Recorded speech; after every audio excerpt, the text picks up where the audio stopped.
여러분 안녕하십니까? 삶의 교훈입니다.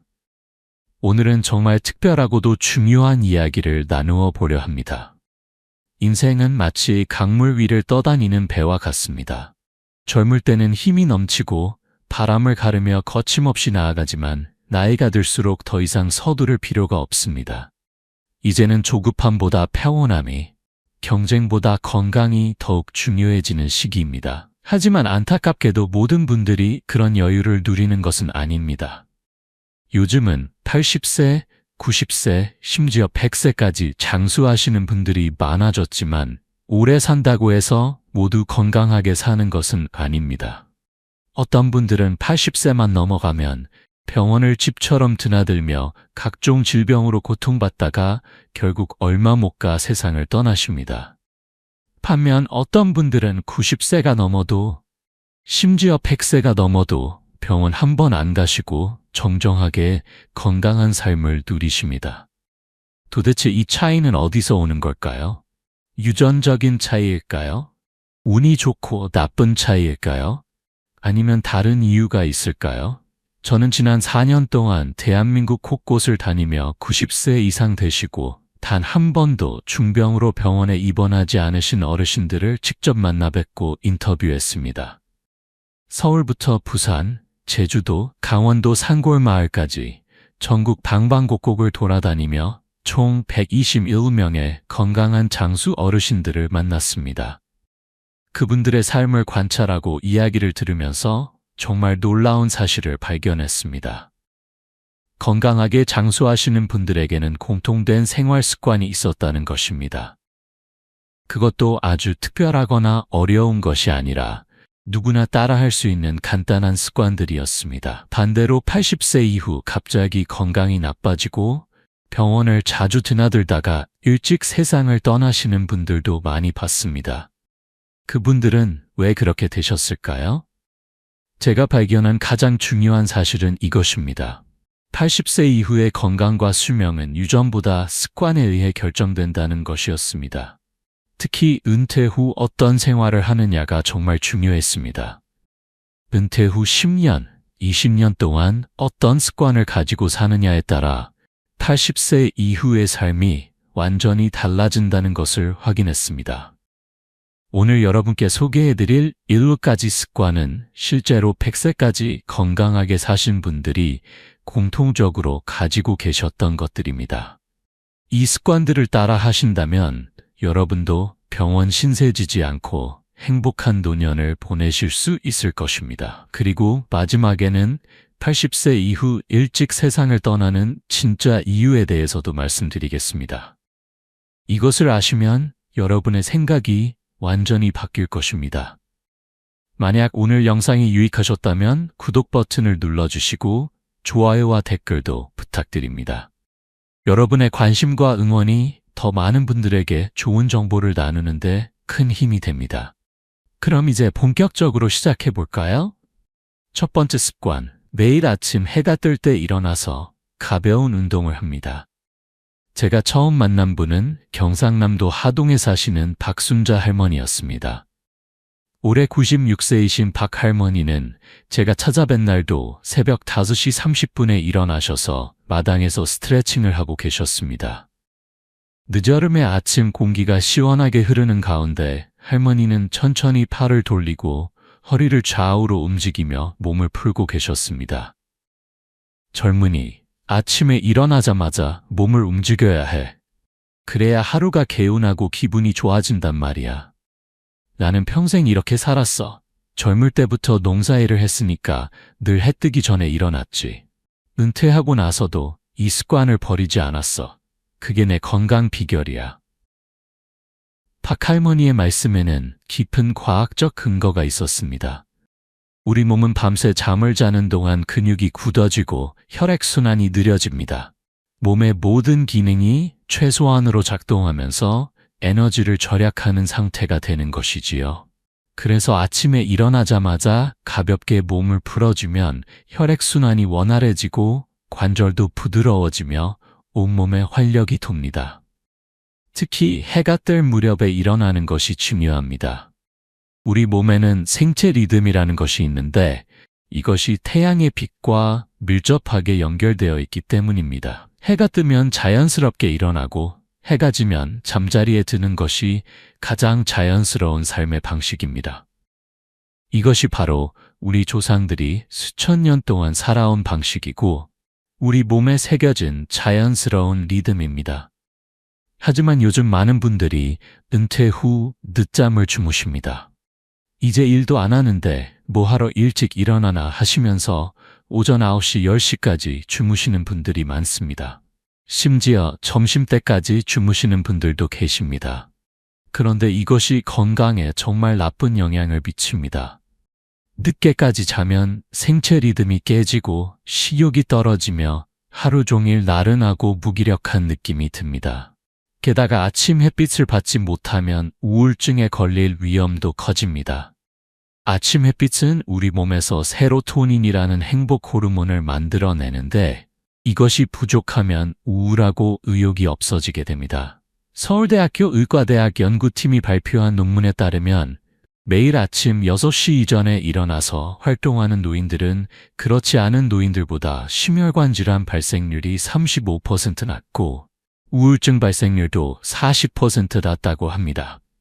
또한 치매 발생률도 25% 낮았습니다. 박할머니는 매일 아침 30분씩 가벼운 체조를 하신다고 했습니다. 팔을 크게 돌리고 허리를 좌우로 돌리고 다리를 천천히 들었다 놓는 간단한 동작들이었습니다. 그리고 목을 천천히 돌리고 어깨를 으쓱으쓱하며 온몸의 관절을 부드럽게 풀어주셨습니다. 거창한 운동은 안 해. 그냥 몸이 깨어나도록 살살 움직여주는 거지. 억지로 힘들게 하는 게 아니라 기분 좋게 스트레칭하는 거야. 그러면 온몸에 피가 돌고 머리도 맑아지고 하루를 시작할 힘이 생긴단 말이야. 그리고 새들이 지저귀는 소리도 들리고 아침 공기도 마시고 그러면 정말 기분이 좋아져. 박할머니는 체조를 마치고 나면 집 주변을 천천히 걸으신다고 했습니다. 10분에서 15분 정도 동네를 한 바퀴 도는데 그러면서 이웃들과 인사도 나누고 오늘 날씨도 확인하고 하루를 준비하신다고 했습니다. 나이가 들수록 아침이 중요해. 아침을 어떻게 시작하느냐가 하루를 결정하고 매일매일이 모여서 우리 인생이 되는 거잖아. 그러니까 아침을 건강하게 시작하는 것이 정말 중요한 거지. 실제로 연구에 따르면 아침에 가벼운 스트레칭과 산책을 하는 사람들은 그렇지 않은 사람들보다 혈압이 안정적이고 혈당 조절도 잘 되며 수면의 질도 좋다고 합니다. 또한 하루 종일 에너지 수준이 높고 기분도 좋으며 집중력도 뛰어나다고 합니다. 박할머니의 아들이 한 말이 인상적이었습니다. 어머니가 96세신데도 또래분들보다 훨씬 건강하세요. 병원에 가본 적도 거의 없고요. 의사 선생님이 그러시더라고요. 어머니 같은 분이 정말 드물다고. 비결이 뭐냐고 물으셨는데 저는 어머니의 아침 습관이라고 생각해요. 평생을 규칙적으로 일찍 일어나서 몸을 움직이셨으니까요. 여러분도 내일 아침부터 해가 뜰 때 일어나서 10분이라도 좋으니 가볍게 몸을 움직여 보세요. 창문을 열고 신선한 공기를 마시면서 천천히 팔다리를 풀어주는 것만으로도 충분합니다. 처음에는 힘들 수 있지만 일주일만 하면 몸이 적응하고 오히려 상쾌한 아침을 맞이하실 수 있을 것입니다. 특히 중요한 것은 일어나자마자 스마트폰을 보거나 TV를 켜지 않는 것입니다. 대신 조용히 몸과 마음을 깨우는 시간을 가지세요. 깊게 숨을 들이마시고 내쉬면서 오늘 하루를 감사하는 마음으로 시작하세요. 이것만으로도 여러분의 하루가 그리고 인생이 달라질 것입니다. 두 번째 습관, 하루 3끼를 꼭 챙겨 먹되 과식하지 않고 천천히 먹습니다. 제주도에 사시는 김영수 할아버지는 올해 101세이십니다. 제가 제주도를 방문했을 때 김 할아버지를 만나 뵙는 것이 이번 여행의 가장 큰 목표였습니다. 101세까지 건강하게 사신다는 것만으로도 놀라운데 단 한 번도 병원에 입원해 본 적이 없다는 이야기를 듣고 꼭 만나 뵙고 싶었습니다. 김 할아버지를 만났을 때 가장 놀라운 점은 식사 시간을 철저하게 지키신다는 것이었습니다. 아침 7시, 점심 12시, 저녁 6시. 정확하게 이 시간에 식사를 하시고 그 외의 시간에는 절대 간식을 드시지 않았습니다. 100년이 넘는 세월 동안 이 습관을 지켜오셨다고 하니 정말 놀라웠습니다. 젊은 사람들은 끼니를 거르면서도 중간중간 과자나 빵을 먹더라고. 그게 제일 안 좋아. 우리 몸은 규칙적으로 영양을 공급받아야 건강하게 유지된단 말이야. 아침, 점심, 저녁을 정해진 시간에 먹으면 몸이 그 시간에 맞춰 준비를 하게 돼. 그러면 소화도 잘 되고 영양 흡수도 잘 되지. 김 할아버지의 말씀이 정확합니다. 우리 몸의 소화기관은 일정한 리듬으로 작동합니다. 매일 같은 시간에 식사를 하면 위와 장이 그 시간에 맞춰 소화액을 분비하고 준비를 하게 됩니다. 마치 오케스트라가 정해진 시간에 맞춰 연주를 준비하는 것처럼 우리 몸의 소화기관도 정해진 시간에 맞춰 작동하는 것이지요. 그런데 식사 시간이 불규칙하면 소화기관이 혼란스러워지고 소화불량, 위염, 역류성 식도염 같은 문제가 생길 수 있습니다. 오늘은 아침 8시에 먹었다가 내일은 11시에 먹고 모레는 아예 안 먹고 이렇게 되면 우리 몸은 언제 음식이 들어올지 몰라서 제대로 준비를 할 수 없습니다. 특히 은퇴 후 많은 분들이 식사를 대충 하시거나 끼니를 거르시는 경우가 많습니다. 혼자 먹는데 뭐 하러 차려 먹나 하시면서 라면으로 때우거나 아예 안 드시는 분들도 계십니다. 특히 배우자를 잃으신 분들 중에 이런 경우가 많습니다. 하지만 이것은 정말 위험합니다. 나이가 들수록 우리 몸은 영양소를 흡수하는 능력이 떨어집니다. 젊을 때는 한두 끼 거르거나 대충 먹어도 몸이 버텨주지만 나이가 들면 그렇지 않습니다. 그래서 규칙적으로 균형 잡힌 식사를 해야 필요한 영양소를 충분히 섭취할 수 있습니다. 김 할아버지의 식단을 보면 아침에는 된장찌개와 나물 반찬, 김치, 그리고 현미밥을 드셨습니다. 점심에는 생선구이와 채소 위주의 반찬들, 저녁에는 두부와 야채를 많이 드셨습니다.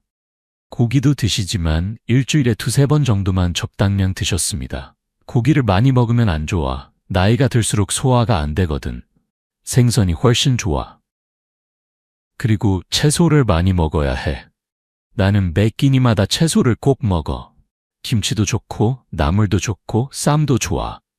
채소를 먹으면 배변도 잘 되고 몸이 가벼워. 김 할아버지의 식사를 직접 관찰할 기회가 있었는데 정말 천천히 드셨습니다. 한 숟가락 드시고 나서 충분히 씹으신 다음에 삼키시고 다시 한 숟가락 드시는 시기였습니다. 30분 정도 걸려서 식사를 마치셨습니다.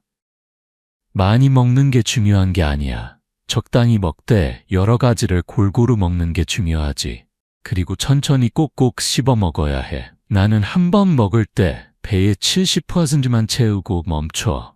그래야 소화도 잘 되고 몸이 가벼워.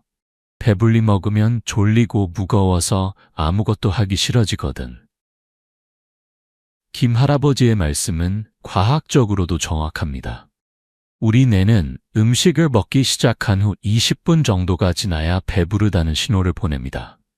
그래서 빨리 먹으면 뇌가 배부르다는 신호를 보내기 전에 이미 과식을 하게 되는 것입니다. 반대로 천천히 먹으면 적당한 양을 먹었을 때 뇌에서 포만감을 느끼게 되어 자연스럽게 과식을 방지할 수 있습니다. 또한 천천히 꼭꼭 씹으면 침이 많이 분비되는데 이 침에는 소화 효소가 들어있어서 소화를 돕습니다. 실제로 장수하시는 분들의 공통점 중 하나가 소식입니다. 과식을 하면 우리 몸은 음식을 소화하는데 엄청난 에너지를 쓰게 되고 그 과정에서 활성산소가 많이 생성되어 노화가 빨라집니다. 활성산소는 우리 몸의 세포를 손상시키고 각종 질병의 원인이 됩니다. 일본 오키나와 지역 사람들이 세계에서 가장 장수하는 것으로 유명한데 그들의 비결도 하라하치부라는 식습관입니다. 이것은 배의 80%만 채워라는 뜻입니다. 실제로 오키나와 사람들은 다른 지역 사람들보다 하루 평균 300칼로리 정도 적게 먹는다고 합니다. 미국 국립노화연구소에서 30년 동안 진행한 연구가 있습니다.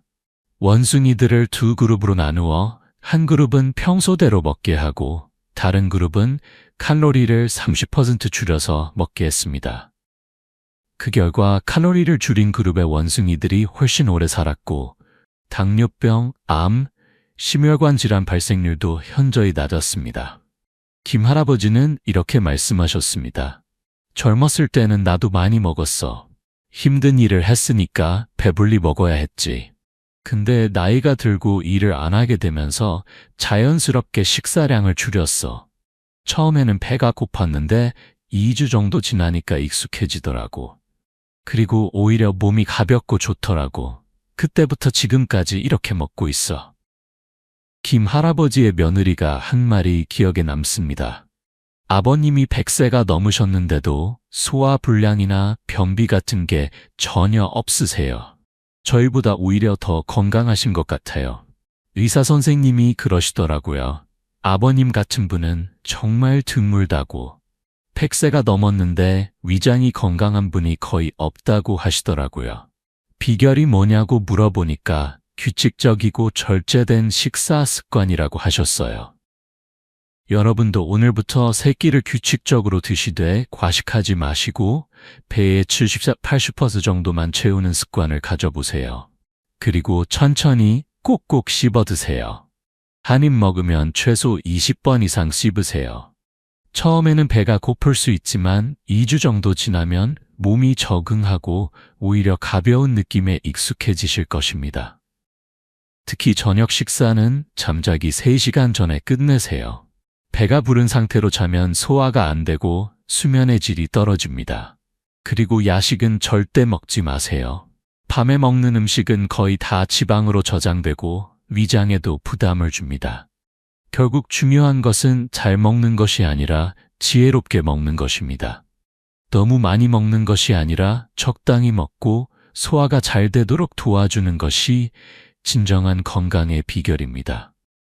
음식을 맛있게 먹되 건강을 먼저 생각하는 것이야말로 행복한 노후를 위한 작은 실천이 아닐까요? 세 번째 습관, 매일 최소 30분 이상 걷고 평생 몸을 움직입니다. 전라북도 남원에 사시는 이정순 할머니는 올해 98세이십니다. 이 할머니를 처음 만났을 때 저는 정말 깜짝 놀랐습니다. 98세의 나이에도 불구하고 지팡이 없이 혼자서 걸어 다니시고 심지어 동네 뒷산까지 산책을 하신다는 것이었습니다. 제가 방문한 날도 할머니는 아침 산책을 다녀오신 참이었습니다. 나는 평생 걸어 다녔어. 젊을 때부터 시장 갈 때도 걸어가고 친구 집에 갈 때도 걸어갔지. 차가 없었으니까 어쩔 수 없이 걸어야 했는데 그게 오히려 좋았던 것 같아. 은퇴하고 나서도 매일 아침 저녁으로 동네를 한 바퀴씩 돌아. 그게 내 건강 비결이야. 이 할머니의 말씀처럼 걷기는 가장 완벽한 운동입니다. 우리 몸의 70% 이상의 근육이 다리에 있는데 걸으면 이 근육들이 모두 움직이면서 혈액순환이 좋아지고 심장과 폐 기능이 강화됩니다. 또한 뼈에 적당한 자극을 주어 골다공증을 예방하고 관절을 부드럽게 유지시켜줍니다. 특히 나이가 들수록 걷기가 중요합니다. 격렬한 운동은 관절에 무리를 주고 심장에 부담을 줄 수 있지만 걷기는 부담 없이 할 수 있으면서도 효과가 탁월합니다. 달리기나 등산처럼 힘든 운동이 아니라도 매일 꾸준히 걷기만 해도 건강을 지킬 수 있습니다.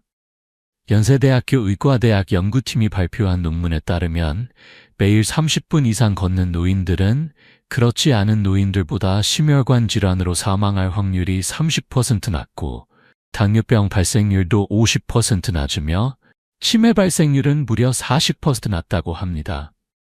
또한 우울증 발생률도 25% 낮았습니다. 하지만 많은 분들이 은퇴 후 걷기를 멈춥니다. 이제 나이도 먹었는데 뭐 하러 밖에 나가나 하시면서 하루 종일 집에만 계시는 분들이 많습니다. TV만 보시거나 누워만 계시는 분들도 많습니다. 그런데 이것이 정말 위험합니다. 사람의 다리는 제2의 심장이라고 불립니다. 다리 근육이 움직이면서 혈액을 심장으로 되돌려 보내는 펌프 역할을 하기 때문입니다. 심장에서 내려온 혈액은 중력 때문에 다리에 모이기 쉬운데 다리 근육이 수축하고 이완하면서 이 혈액을 다시 심장으로 올려보냅니다. 그런데 걷지 않으면 다리 근육이 약해지고 혈액순환이 나빠지면서 각종 질병이 생길 수 있습니다.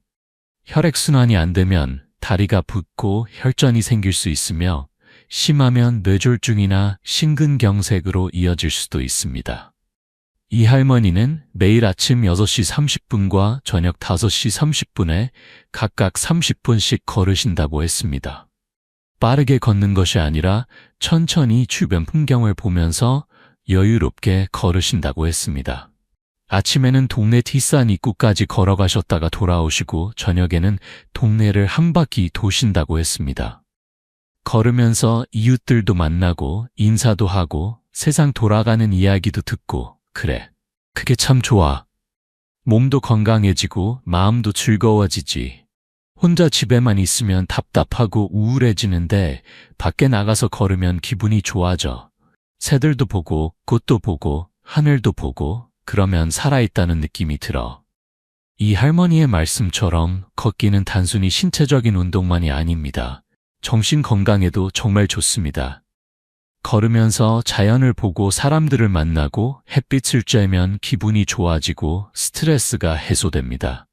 또한 걸으면 뇌에 혈액 공급이 잘 되어 기억력과 집중력이 향상됩니다. 실제로 미국 일리노이 대학교 연구팀의 연구에 따르면 매일 40분씩 걷는 노인들은 1년 후 뇌의 해마 부분이 2% 증가했다고 합니다. 해마는 기억을 담당하는 부분인데 나이가 들면 자연스럽게 줄어듭니다. 그런데 걷기 운동을 하면 오히려 증가한다는 것입니다. 이 할머니는 비가 오거나 날씨가 나쁜 날에도 집 안에서라도 걸으신다고 했습니다. 거실을 왔다 갔다 하면서 30분 정도 걸으신다고 합니다. 어떤 날은 제자리 걸음을 하시기도 한다고 했습니다. 중요한 건 매일 하는 거야. 날씨가 좋을 때만 하고 말면 습관이 안 돼. 비가 오든 눈이 오든 매일 걸어야 해. 그래야 몸이 기억하고 자연스럽게 움직이게 되지. 처음에는 힘들어도 한 달만 하면 습관이 돼. 그러면 걷지 않으면 오히려 불편하게 느껴져. 이 할머니의 아들이 이런 이야기를 해주었습니다. 어머니 작년에 감기에 걸리셔서 병원에 가셨는데 의사 선생님이 깜짝 놀라셨대요. 98세인데 심장도 건강하고 혈압도 정상이고 폐 기능도 70대 수준이라고 하시더래요. 엑스레이를 찍었는데 뼈도 튼튼하고 관절도 좋다고 하셨대요. 비결이 뭐냐고 물으시길래 어머니가 매일 걷는다고 하셨대요. 그랬더니 의사 선생님이 그거라고 하시더래요. 걷기가 최고의 약이라고. 여러분도 오늘부터 매일 30분씩 걷는 습관을 가져보세요. 처음에는 10분부터 시작해서 점점 늘려가도 좋습니다. 날씨가 좋은 날은 공원이나 산책로를 걷고 날씨가 나쁜 날은 집 안이나 아파트 복도를 걸어도 됩니다. 쇼핑몰을 걷는 것도 좋은 방법입니다. 중요한 것은 매일 꾸준히 하는 것입니다. 일주일에 한두 번 많이 걷는 것보다 매일 조금씩이라도 걷는 것이 훨씬 효과적입니다. 그리고 가능하면 같은 시간에 걷는 것이 좋습니다. 그래야 습관이 됩니다. 걸을 때는 자세도 중요합니다. 등을 곧게 펴고 시선은 앞을 보며 발을 자연스럽게 흔들면서 걷습니다. 너무 빠르지도 너무 느리지도 않게 자신에게 편한 속도로 걷습니다. 걸으면서 대화를 할 수 있을 정도의 속도가 적당합니다. 그리고 걷기 전으로 가벼운 스트레칭을 하는 것이 좋습니다. 특히 다리와 허리 근육을 충분히 풀어주세요. 그러면 부상을 예방하고 운동 효과도 높일 수 있습니다. 네 번째 습관. 사회적 활동을 계속하고 사람들과 자주 만나며 의미 있는 관계를 유지합니다. 강원도 원주에 사시는 최동철 할아버지는 올해 95세이십니다. 최 할아버지를 만났을 때 가장 인상 깊었던 것은 스케줄이 정말 많으시다는 것이었습니다. 제가 방문 날짜를 잡으려고 전화를 드렸을 때 할아버지의 일정표를 보고 깜짝 놀랐습니다. 월요일에는 노인정에서 바둑 모임, 화요일에는 성당 봉사활동, 수요일에는 서예교실, 목요일에는 친구들과 점심 약속, 금요일에는 손자들과 시간 보내기, 주말에는 가족 모임이나 동창회 등등 95세의 할아버지의 스케줄이라고는 믿기지 않을 정도로 바쁘셨습니다. 바쁘게 사는 게 좋아. 사람들을 만나고 이야기하고 웃고 그러면 하루가 금방 가. 그리고 내가 필요한 사람이라는 느낌이 들어. 그게 나를 살아있게 만드는 힘이지. 집에만 있으면 생각만 많아지고 우울해져. 근데 밖에 나가서 사람들을 만나면 웃게 되고 기분이 좋아져. 최 할아버지의 말씀에는 정말 중요한 진리가 담겨 있습니다. 나이가 들수록 외로움이 건강을 해치는 가장 큰 적이 됩니다. 실제로 외로움은 담배를 하루에 15개 피우는 것만큼 건강에 해롭다는 연구 결과가 있습니다. 하버드 대학교에서 80년 동안 수천 명을 추적 조사한 연구가 있습니다. 이 연구는 1938년에 시작되어 지금까지 계속되고 있는 가장 긴 인간 발달 연구입니다. 이 연구에서 밝혀진 가장 중요한 사실은 건강과 행복을 결정하는 가장 중요한 요소는 좋은 인간관계라는 것이었습니다. 연구 결과에 따르면 사회적으로 고립된 사람들은 그렇지 않은 사람들보다 심혈관 질환 발생률이 2배 높고 우울증 발생률은 3배 높으며 치매 발생률은 무려 5배나 높았습니다. 또한 전반적인 사망률도 50% 높았습니다. 반대로 친밀한 인간관계를 유지하는 사람들은 신체적으로도 정신적으로도 훨씬 건강했고 행복도도 높았으며 오래 살았습니다. 심지어 고혈압이나 당뇨병 같은 만성질환이 있어도 좋은 인간관계가 있으면 그 영향이 덜했다고 합니다. 하지만 많은 분들이 은퇴 후 사회적 활동을 줄입니다. 이제 나이도 먹었는데 사람들 만나기 귀찮아 하시면서 집에만 계시는 분들이 많습니다. 특히 배우자가 먼저 세상을 떠나신 경우 더욱 심각합니다. 자녀들도 바쁘고 친구들도 하나둘 세상을 떠나면서 점점 고립되어 갑니다.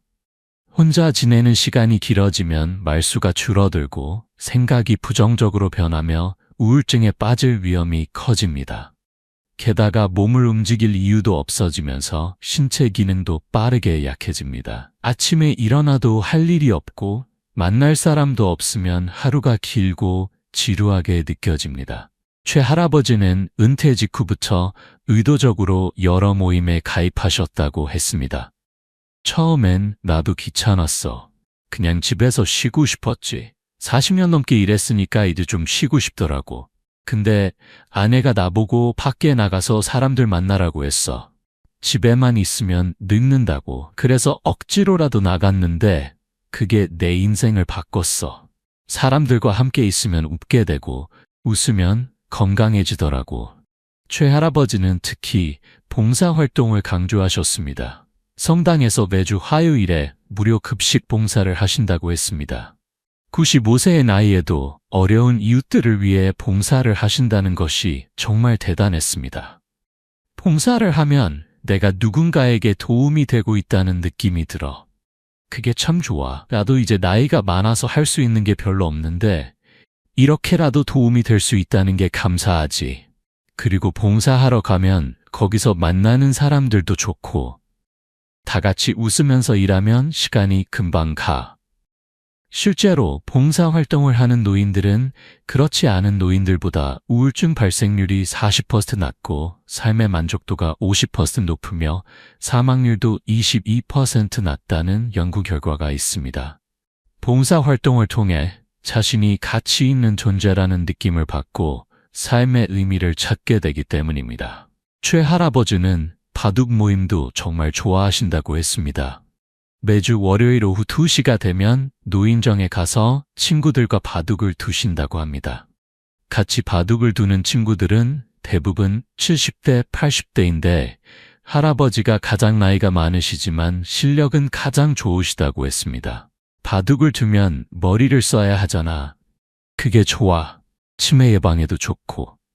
그리고 친구들이랑 같이 바둑 두면서 이야기도 하고 웃기도 하고 그러면 정말 즐거워. 가끔은 저도 괜찮아. 친구들이 기뻐하는 모습 보는 것도 좋으니까. 최할아버지의 손자가 이런 말을 했습니다. 할아버지가 우리보다 더 바쁘세요. 우리는 할아버지 댁에 놀러 가려면 미리 약속을 잡아야 해요. 그냥 가면 안 계실 때가 많거든요. 처음에는 할아버지가 그렇게 바쁘게 다니시는 게 걱정됐는데 지금은 오히려 좋은 것 같아요. 그렇게 활동적으로 사시니까 건강하신 것 같아요. 또래분들보다 훨씬 젊어 보이시고요. 여러분도 은퇴 후에도 계속해서 사람들을 만나세요. 취미 모임에 가입하거나 봉사활동을 하거나 동호회에 참여하는 것도 좋습니다. 종교 활동을 하시는 것도 좋은 방법입니다.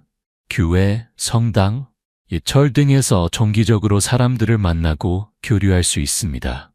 일주일에 최소 3번 이상은 다른 사람들과 대화를 나누는 시간을 가지세요. 전화통화도 좋고 영상통화도 좋습니다.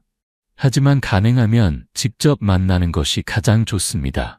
사람의 체온을 느끼고 눈을 마주보며 대화를 나누는 것이 정신 건강에 훨씬 좋습니다. 특히 중요한 것은 의미 있는 관계를 유지하는 것입니다. 그냥 아는 사람이 많은 것이 아니라 마음을 터놓고 이야기할 수 있는 친구가 있어야 합니다. 기쁨도 슬픔도 함께 나눌 수 있는 사람, 힘들 때 의지할 수 있는 사람, 그런 사람이 한두 명만 있어도 인생이 달라집니다. 그리고 새로운 친구를 만드는 것도 두려워하지 마세요. 이 나이에 무슨 새 친구를 하지 마시고 열린 마음으로 사람들을 만나세요. 나이는 숫자일 뿐입니다. 마음이 통하면 나이 차이는 중요하지 않습니다. 5번째 습관, 평생 배우고 새로운 것에 도전하며 호기심을 잃지 않습니다. 부산에 사시는 정미자 할머니는 올해 93세이십니다. 정 할머니를 만났을 때 저는 또 한 번 깜짝 놀랐습니다. 93세의 나이에 스마트폰을 능숙하게 사용하시고 심지어 유튜브 영상도 보시며 카카오톡으로 손주들과 대화를 나누신다는 것이었습니다. 제가 방문했을 때도 할머니는 스마트폰으로 뉴스를 보고 계셨습니다. 요즘 젊은 사람들은 다 스마트폰 쓰잖아. 나도 배워야지.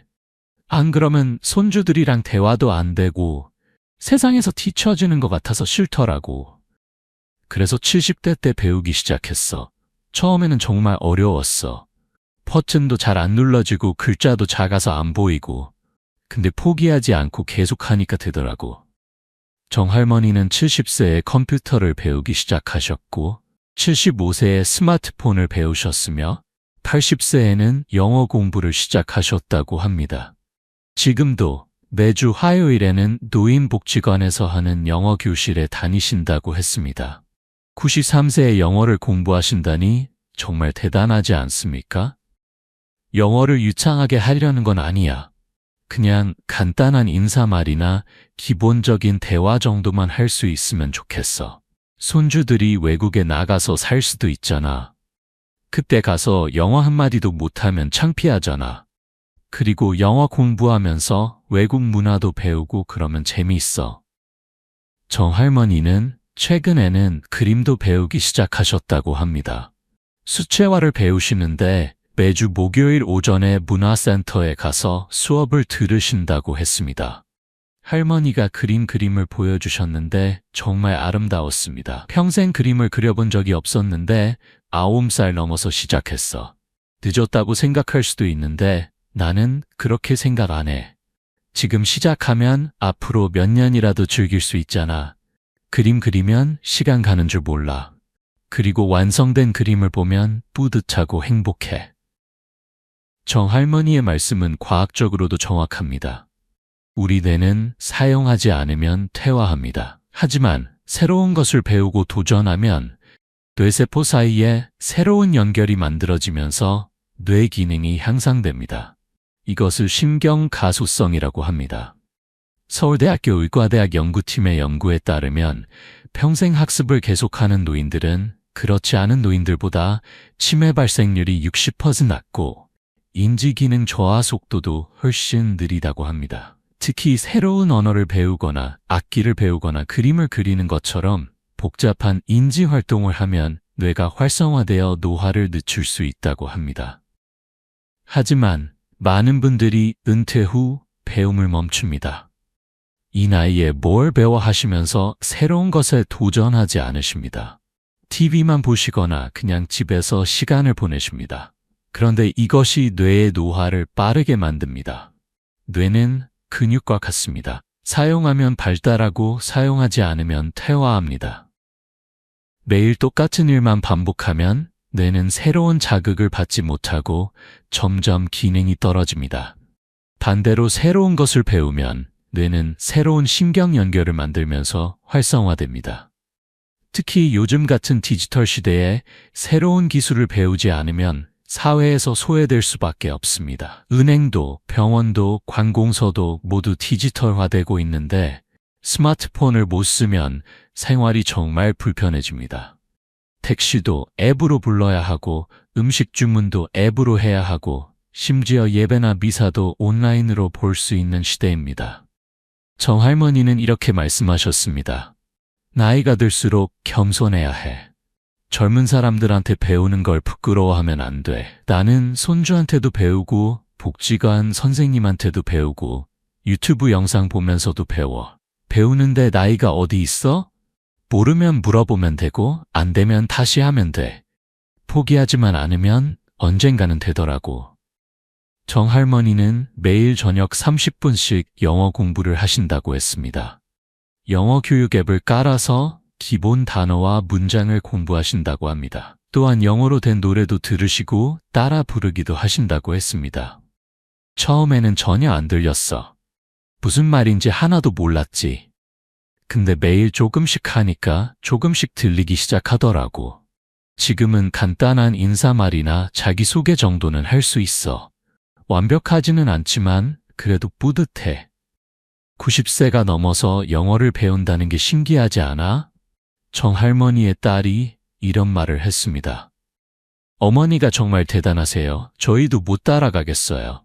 스마트폰도 저희보다 잘 쓰시고 새로운 앱도 금방 배우시고 얼마 전에는 제가 모르는 기능을 어머니한테 배웠어요.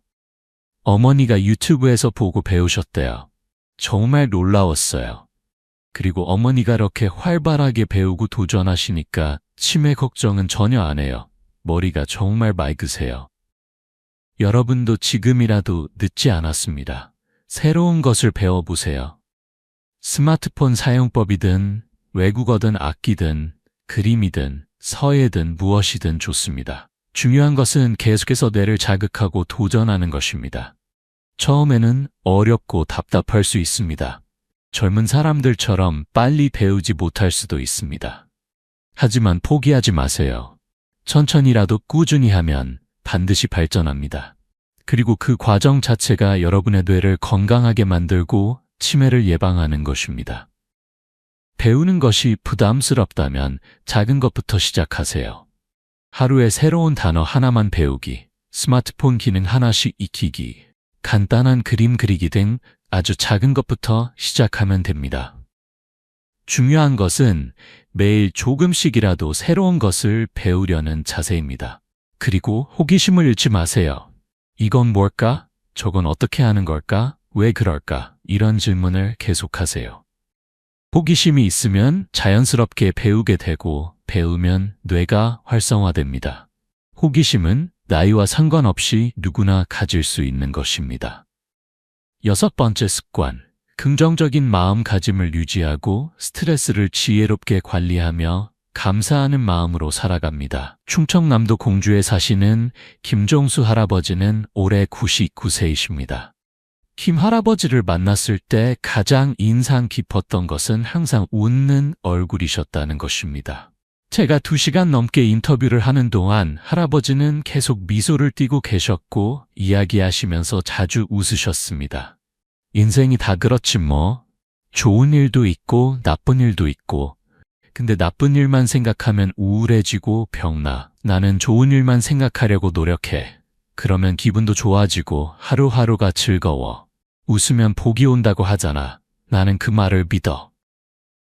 김 할아버지는 평생 농사를 지으시면서 정말 힘든 시기도 많이 겪으셨다고 합니다. 한국 전쟁도 겪으셨고 가난도 겪으셨으며 사업 실패도 경험하셨습니다. 아드님 한 분을 젊은 나이에 교통사고로 잃으시기도 했습니다. 하지만 그분은 절대 좌절하지 않으셨다고 합니다. 힘들 때도 있었지. 특히 아들을 잃었을 때는 정말 힘들었어. 하늘이 무너지는 것 같았어. 몇 달 동안은 아무것도 할 수 없었지. 근데 그때 아내가 나한테 그러더라고. 우리가 계속 슬퍼하면 하늘에 있는 아들도 슬플 거예요. 우리가 행복하게 살아야 아들도 편히 쉴 수 있어요. 라고. 그 말을 듣고 마음을 다잡았어. 그리고 남은 가족들을 위해서라도 힘내야겠다고 생각했지. 김 할아버지는 그때부터 의도적으로 긍정적으로 생각하려고 노력하셨다고 합니다. 힘든 일을 겪고 나면 이것도 지나간다고 생각했어. 실제로 지나가더라고. 그리고 힘든 일을 겪고 나면 더 강해지는 걸 느꼈어. 그래서 나쁜 일도 나를 성장시키는 기회라고 생각하게 됐지. 물론 쉽지는 않아. 근데 그렇게 생각하려고 노력하면 조금씩 마음이 편해져. 김 할아버지의 이런 긍정적인 마음가짐은 과학적으로도 건강에 큰 영향을 미칩니다. 미국 예일대학교 연구팀의 연구에 따르면 긍정적인 사고방식을 가진 사람들은 부정적인 사람들보다 평균 수명이 7.5년 더 길고 심혈관 질환 발생률도 30% 낮으며 면역력도 훨씬 강하다고 합니다. 왜 그럴까요? 우리가 스트레스를 받거나 부정적인 생각을 하면 몸에서 코르티솔이라는 스트레스 호르몬이 분비됩니다. 이 호르몬이 오랫동안 높게 유지되면 면역력이 떨어지고 염증이 생기며 각종 질병에 걸리기 쉬워집니다. 또한 혈압이 올라가고 혈당이 높아지며 심장에 부담이 갑니다. 하지만 긍정적인 생각을 하고 웃으면 세로토닌, 도파민, 엔도르핀 같은 좋은 호르몬이 분비되면서 면역력이 강화되고 염증이 줄어들며 몸이 건강해집니다. 또한 혈압이 안정되고 통증이 감소하며 심지어 상처도 빨리 아문다고 합니다. 김 할아버지는 매일 아침 일어나서 감사한 일 3가지를 생각하신다고 했습니다. 오늘도 눈을 떴다는 것, 밥을 먹을 수 있다는 것, 가족이 건강하다는 것, 이런 작은 것들에 감사하면 기분이 좋아져. 그리고 하루를 시작할 힘이 생기지. 당연하다고 생각하면 감사할 게 없어. 근데 모든 게 감사한 일이라고 생각하면 하루하루가 기쁨이 돼.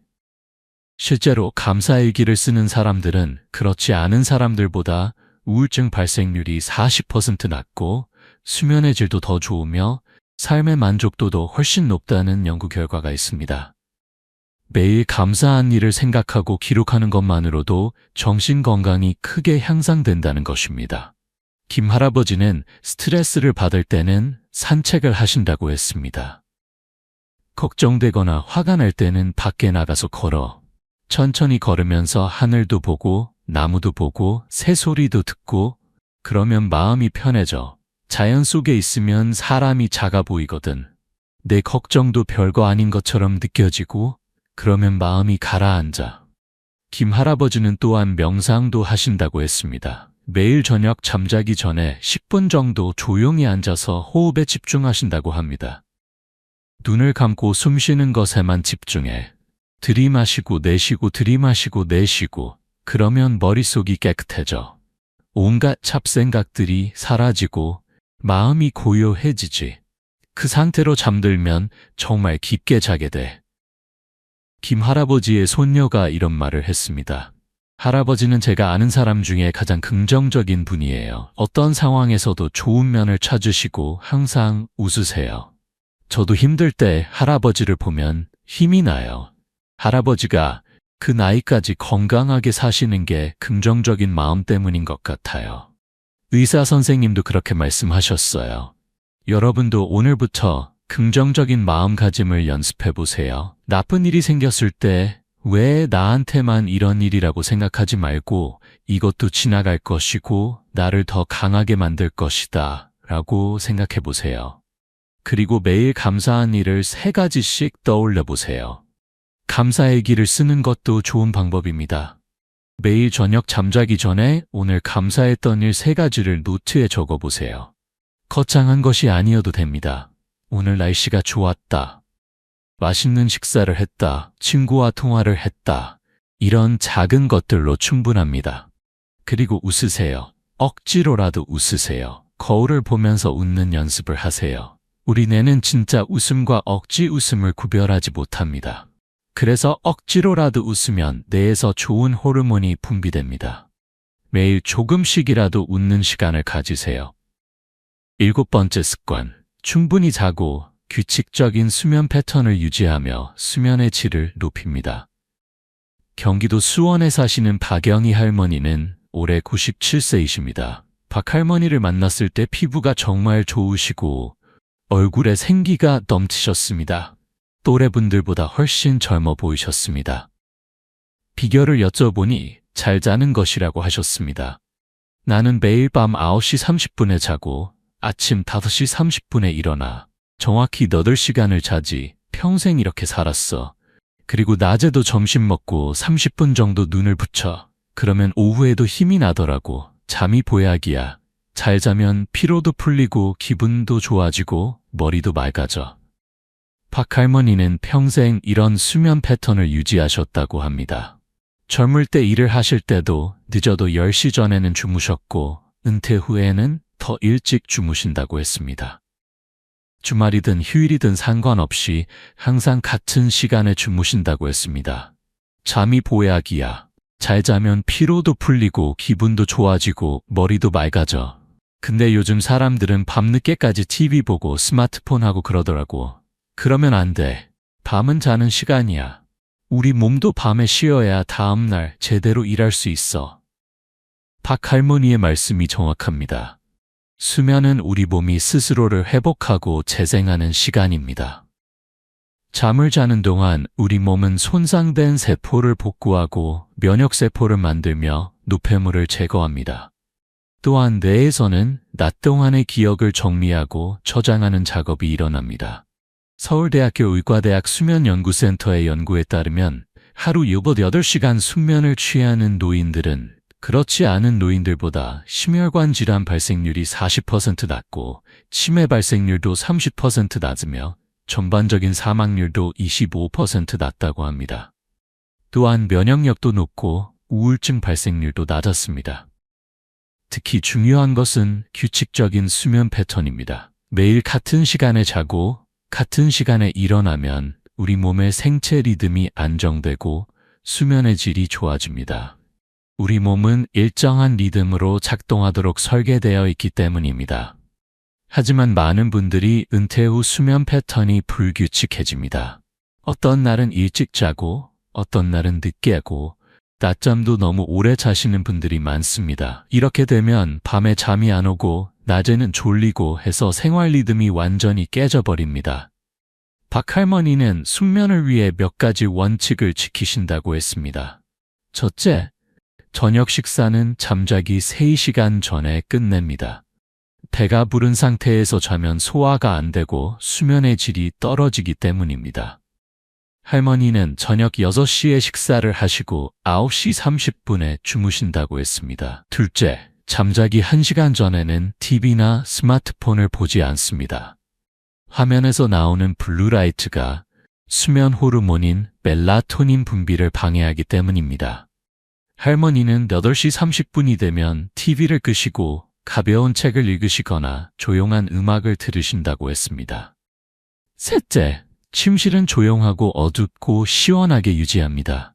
온도는 18, 20도가 적당하고 소음이 없어야 하며 빛이 들어오지 않도록 합니다. 할머니는 두꺼운 커튼을 사용해서 아침 햇빛도 차단하신다고 했습니다. 넷째, 낮잠은 30분을 넘기지 않습니다. 낮잠을 너무 오래 자면 밤에 잠이 안 오기 때문입니다. 할머니는 점심 식사 후 1시부터 1시 30분까지 정확히 30분만 주무신다고 했습니다. 다섯째, 잠자기 전에 따뜻한 물로 샤워를 합니다. 따뜻한 물로 샤워를 하면 체온이 올라갔다가 내려가면서 자연스럽게 졸음이 온다고 합니다. 할머니는 9시에 샤워를 하시고 30분 후에 잠자리에 드신다고 했습니다. 여섯째, 침실은 오직 잠을 자는 곳으로만 사용합니다. 침실에서 TV를 보거나 책을 읽거나 스마트폰을 하지 않습니다. 그래야 우리 뇌가 침실을 잠자는 곳으로 인식한다고 합니다. 박 할머니는 또한 카페인 섭취도 조심하신다고 했습니다. 커피는 아침에만 드시고 오후 2시 이후에는 절대 마시지 않으신다고 합니다. 카페인이 체내에 6시간 이상 남아있기 때문에 오후에 마시면 밤의 잠을 방해한다고 하셨습니다. 젊을 때는 커피를 마셔도 잘 잤는데 나이가 들면서 점점 민감해지더라고. 그래서 이제는 아침에만 한 잔 마셔. 그리고 오후에는 보리차나 따뜻한 물을 마셔. 그게 훨씬 좋아. 박 할머니의 아들이 이런 말을 했습니다. 어머니가 97세이신데도 불면증이나 수면장애가 전혀 없으세요. 저희보다 오히려 더 잘 주무세요. 매일 정확히 9시 30분이 되면 주무시고 아침 5시 30분에 일어나세요. 몇십 년 동안 한 번도 안 어긴 것 같아요. 그 규칙적인 생활이 어머니를 건강하게 만든 것 같아요. 여러분도 숙면을 위해 노력해보세요. 매일 같은 시간에 자고 일어나는 습관을 만드세요. 주말이라고 늦잠을 자지 마세요. 매일 같은 시간에 자고 일어나는 것이 가장 중요합니다. 그리고 잠자기 전에는 마음을 편안하게 하고 몸을 이완시키는 시간을 가지세요. 따뜻한 물로 샤워를 하거나 가벼운 스트레칭을 하거나 조용한 음악을 들으세요. 명상이나 호흡 운동도 좋습니다. 침실 환경도 중요합니다. 편안한 매트리스와 베개를 사용하세요. 너무 딱딱하거나 너무 푹신해도 안 됩니다. 자신에게 맞는 것을 찾으세요. 그리고 침구는 깨끗하게 유지하세요. 일주일에 한 번은 침대 시트를 갈고 이불도 자주 말리세요. 만약 잠이 안 온다면 억지로 누워있지 마세요. 일어나서 조용한 활동을 하세요. 책을 읽거나 음악을 듣거나 스트레칭을 하세요. 그러다가 졸음이 오면 다시 침대로 가세요. 잠이 안 온다고 스마트폰을 보거나 TV를 켜면 더 잠이 안 옵니다. 좋은 수면이야말로 건강한 노년을 위한 가장 중요한 습관입니다. 잠을 소중히 여기세요. 80세 이후 일찍 세상을 떠나는 진짜 이유. 지금까지 100세까지 건강하게 사신 분들의 7가지 습관을 살펴봤습니다. 이제 가장 중요한 질문에 답할 시간입니다. 왜 어떤 분들은 80세만 넘으면 갑자기 건강이 나빠지고 병원을 자주 드나들다가 일찍 세상을 떠나실까요?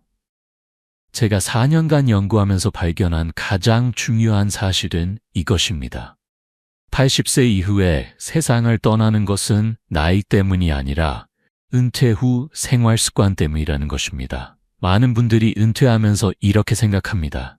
이제 평생 일했으니 쉬어도 되지 않을까? 그래서 운동도 안 하고 집에만 있고 사람도 안 만나고 새로운 것도 배우지 않습니다. 하루 종일 TV만 보시거나 누워만 계십니다. 처음 1, 2년은 괜찮습니다. 그동안 못 쉬었으니 쉬는 것도 좋습니다. 하지만 3년, 5년, 10년이 지나면서 몸과 마음이 급격히 약해지기 시작합니다. 근육이 빠집니다. 움직이지 않으면 근육은 빠르게 감소합니다. 70세에 은퇴해서 10년 동안 운동을 안 하면 근육의 30, 40%가 사라집니다. 그러면 80세가 되었을 때 걷기도 힘들어지고 계단도 못 올라가고 넘어지기 쉬워집니다. 관절이 굳어집니다. 움직이지 않으면 관절이 뻣뻣해지고 유연성이 떨어집니다. 그러면 조금만 움직여도 아프고 일상생활이 불편해집니다. 심폐기능이 떨어집니다. 운동을 안 하면 심장과 폐가 약해집니다. 그러면 조금만 걸어도 숨이 차고 쉽게 피곤해집니다. 사회적으로 고립됩니다. 사람을 만나지 않으면 외로워지고 우울증에 걸립니다. 우울증은 면역력을 떨어뜨리고 각종 질병에 걸리기 쉽게 만듭니다. 뇌 기능이 저하됩니다. 새로운 것을 배우지 않고 같은 일만 반복하면 뇌가 퇴화합니다. 그러면 기억력이 떨어지고 판단력이 흐려지고 결국 치매로 이어질 수 있습니다. 그리고 80세가 되면 이미 몸이 많이 약해진 상태라서 작은 질병도 큰 문제가 됩니다. 감기 한번 걸려도 폐렴으로 발전하고 넘어져도 뼈가 부러지고 회복이 안 됩니다. 한번 병원에 입원하면 몸이 더 약해지고 다시 입원하고 이렇게 반복되다가 결국 세상을 떠나게 됩니다. 반대로 100세까지 건강하게 사신 분들은 은퇴 후에도 끊임없이 움직이고 배우고 도전하고 사람들과 교류했습니다. 그래서 80세가 되어도 70세처럼 건강하고 90세가 되어도 80세처럼 활력이 넘쳤습니다.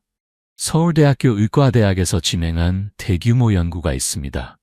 80세 이상 노인 2,000명을 15년간 추적 조사했는데 다음 같은 결과가 나왔습니다. 규칙적으로 운동하는 그룹은 그렇지 않은 그룹보다 15년 생존율이 3배 높았습니다.